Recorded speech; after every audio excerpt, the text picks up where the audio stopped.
का रुख करेंगे।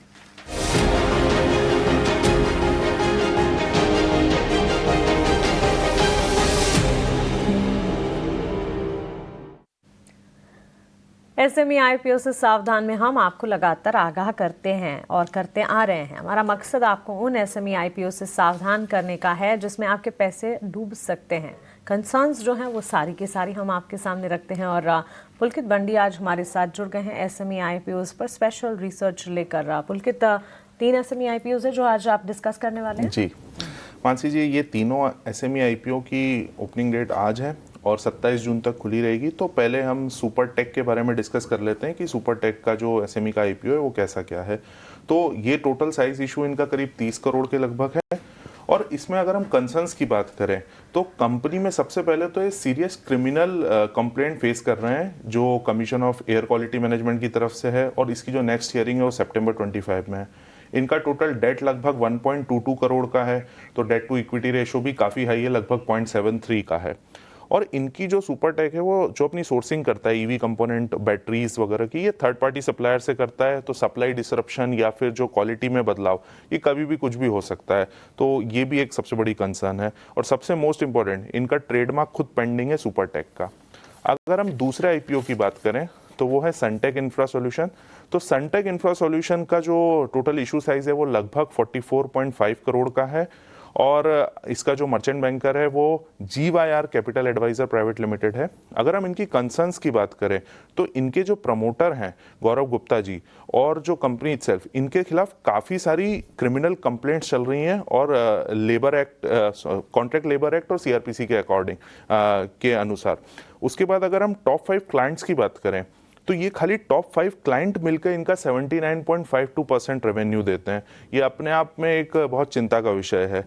अगर सबसे बड़ी कंसर्न की बात करते हैं तो मेजरली ये लोग ना टेंडर बेस पे डिपेंडेंट हैं और वो भी पब्लिक सेक्टर और गवर्नमेंट लिंकेज जो टेंडर्स होते हैं, लाइक L&T के कभी कभी आते हैं, NBCC हो गया, इरकॉन हो गया वगैरह।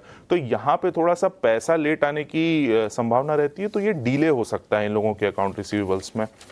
अगर हम लास्ट आईपीओ की बात करें रामा टेलीकॉम, तो इसका इशू साइज लगभग 25 करोड़ का है और जो इनकी सबसे बड़ी कंसर्न है वो ये है कि इनके जो टॉप 10 कस्टमर हैं वो 94% रेवेन्यू देते हैं। मतलब एक भी कस्टमर अगर इधर उधर हुआ तो यहाँ पे प्रॉब्लम आ सकती है। जो इनका डेट है वो लगभग 5 करोड़ का है और जो मेजरली इनका काम है वो गवर्नमेंट वगैरह के साथ है। तो गवर्नमेंट का पैसा थोड़ा आने में टाइम लगता है। तो अब डेट 5 करोड़ का, गवर्नमेंट का पैसा लेट आएगा तो इन लोगों के वर्किंग कैपिटल में प्रॉब्लम हो सकती है। और वही प्रॉब्लम हमें दिख भी रही है क्योंकि ये जो 25 करोड़ लगभग रेस कर रहे हैं उसमें से जो 14 करोड़ है वो 14 करोड़ लगभग इनका वर्किंग कैपिटल में जा रहा है, जो कि लगभग 54% होता है टोटल इस आईपीओ के साइज का। और इंटेंस कंपटीशन ऑलरेडी है जो लार्ज प्लेयर्स हैं उससे, जो स्टरलाइट टेक हुआ या HFCL हुआ, ये सारे मिलके इनको काफ़ी बड़ा कंपटीशन दे सकते हैं। तो ये थी मानसी जी तीनों आईपीओ के ऊपर क्या क्या कंसर्न्स है और उनके साइज के बारे में। पुलकित, बहुत शुक्रिया आपका। तीनों एसएमई आईपीओ से हमारे व्यूअर्स, मार्केट पार्टिसिपेंट्स को आप आगाह भी कर रहे हैं, उनसे जुड़े सारे रैशनल भी आप बता रहे हैं और ये बहुत इम्पॉर्टेंट है क्योंकि इस वक्त हम देख रहे हैं मार्केट में कई सारे आईपीओज एक एक कर आ रहे हैं और इन आईपीओज में रिसर्च करना बेहद ज़रूरी है एंटर करने से ठीक पहले, और वही कोशिश रहती है 18 आवर्स स्वदेश की। चलिए इन्हीं एसएमई आईपीओज पर और विस्तार से बातचीत करते हैं। हमारे साथ हमारे एक्सपर्ट तपन दोषी भी जुड़ गए हैं। तपन, गुड मॉर्निंग, स्वागत है आपका 18 आवर्स स्वदेश पर। अपना समय देने के लिए आपका शुक्रिया। आप पुलकित को अभी सुन भी रहे होंगे। सनटेक इंफ्रा सोल्यूशन, रामा टेलीकॉम, ये कुछ आईपीओज है और सुपर टेक का, इन तीनों एसएमई आईपीओज पर वो अपने सारी एनालिसिस शेयर कर रहे थे। आपका टेक क्या है? गुड मॉर्निंग मानसी जी। और मैं पुलकित ने जो किया है पॉइंट्स बोले उसमें कुछ ऐड करना चाहूँगा वैल्यूएशन पर्सपेक्टिव से। तो पहले सुप्राटेक ईवी की बात कर लेते हैं। जैसे आपको पता है कि ईवी स्पेस में ना काफ़ी कंपटीशन है अभी। उनका मार्जिन कुछ 8% के आसपास है और यहाँ क्या होता है कि आपको फंडिंग की बहुत ज़रूरत होती है, बहुत R&D करना पड़ता है। ऑफकोर्स उनका जो सेल्स है ना ऑलमोस्ट 75 करोड़ पहुँच गया है, लेकिन यहाँ एक ऐसी चीज़ है कि मार्जिन में कभी भी हिट आ सकता है जैसे आप ज़्यादा R&D करते हो। और ऊपर से क्या है कि इनका जो डेट ज्यादा फास्ट बढ़ रहा है, क्योंकि आपने पहले ओला का भी देखा था, और जिस तरह से डेट बढ़ता है ना इंटरेस्ट कॉस्ट से वजह से इनके प्रॉफिटेबिलिटी में बहुत वॉलेटिलिटी आएगी। प्लस जो लीगल केसेस चल रहे, जो पुलकित ने बोला वो तो है ही। तो ये सबसे क्या होता है कि मार्जिन में डायरेक्ट इम्पैक्ट आता है, और यहाँ इतने सारे प्लेयर भी एंटर हो गए ना, तो यहाँ सस्टेन करना भी बहुत डिफिकल्ट है। तो मुझे ऐसा लग रहा है कि प्रॉफिटेबिलिटी में आगे जाके प्रॉब्लम होगा। वैल्यूएशन अगर आप देखो तो पी रेशियो ऑलमोस्ट इनका पोस्ट अगर ये आईपीओ के बाद ना 24 के आसपास होगा। जो उनका जो कॉम्पिटिटर है डेल्टा ऑटोकॉप, उससे भी कम ज्यादा है, उनका 16 है। तो वैल्यूएशन पर्सपेक्टिव से मैं सुप्राटेक को अवॉइड बोलूंगा।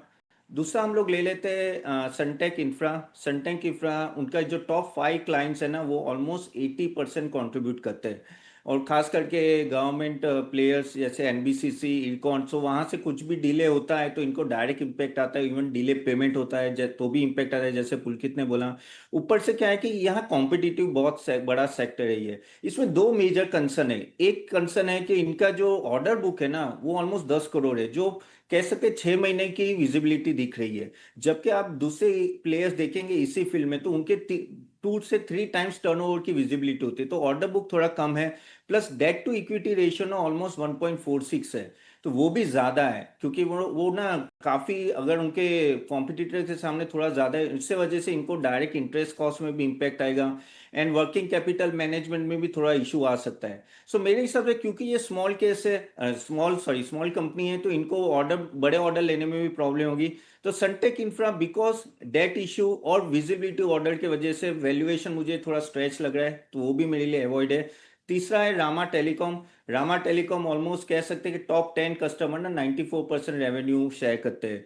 काफी बड़ी कंपटीशन है यहाँ, स्टरलाइट टेक, एचएफसीएल बड़े प्लेयर्स है, और ये छोटा सेगमेंट, छोटा आईपीओ है, और उनको है ना अगर कंपटीशन करनी है तो नो राइट्स और उन सब के साथ करनी पड़ती है, तो वहां भी एक प्रॉब्लम आ जाती है। एग्जीक्यूशन रिस्क काफी बड़ा है इसमें, and at the end of the day वही है कि इसमें भी थोड़ा वर्किंग कैपिटल का इशू है। वॉलेटिलिटी अर्निंग में काफी दिख रही है, और at the end of the day no जब आपकी वॉलेटिलिटी अर्निंग में दिखते तो आपको पी रेशियो इतना मिलता नहीं है, प्रीमियम मिलता नहीं है। सो वैल्यूएशन पर्सपेक्टिव से ये फुल्ली प्राइस्ड है। आगे जाके देखना पड़ेगा किस तरह से प्रॉफिट बनाता है, लेकिन eight the end of the day इस समय पे रामा टेलीकॉम भी मेरी तरफ से अवॉइड होगा।